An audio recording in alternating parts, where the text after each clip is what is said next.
呢啲情形咧都唔少嘅。佢哋可能未係真係去到話真係抑鬱嗰個程度，但係有啲產後嘅唔開心咧，就發覺好似我哋自己即係有啲旁觀者清咁嚟睇咧，好似咧就即係冇乜理由。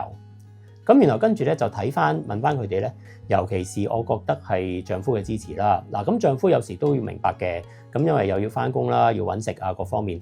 咁但係喺產後呢一段即係比較啲媽媽好需要人哋關心啊幫手嘅階段咧，幫到手老人家未必一定有啦嚇。你話譬如話請工人啊，請 helper 嗰啲咧，亦都聽好多故事啦啊，未必一定咁好彩啊！請到啲係可以幫，即係好好幫到手嘅。我哋話順孕無憂啊嘛，個孕就真係順孕咗啦。但係咪真係無憂呢個就而家我諗都係呢個當今好需要解決嘅問題嚟嘅。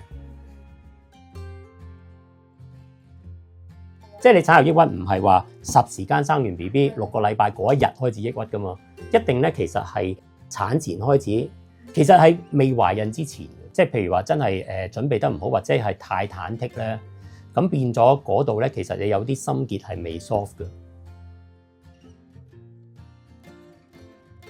其實有少少咧，都係每個家庭即係每個夫婦佢哋嘅產品都唔同噶嘛。咁所以咧就唔需要話太過同一啲完美嘅例子去比較嘅，因為比較得太多嘅時候咧，自己有時咧就會不知不覺咁樣咧就產生一啲唔開心嘅情緒出嚟嘅。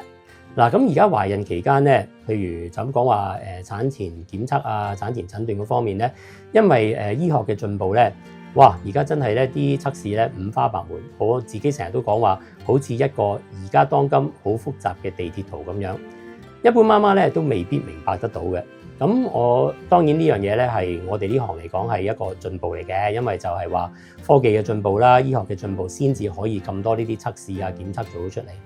但係咧有少少咧喺媽媽嘅角度嚟講咧，我覺得就會係將一啲簡單嘅事情複雜化咗。咁翻唔翻轉頭噶啦？不過我覺得我哋作為尤其是呢個專科嘅醫護人員啦，我哋自己認識噶嘛。咁所以咧，我哋就應該咧將呢啲複雜嘅測試咧，再簡單化解釋翻俾嗰個父母知道。咁等佢哋有啲唔好需要即係啲無謂嘅憂慮咯。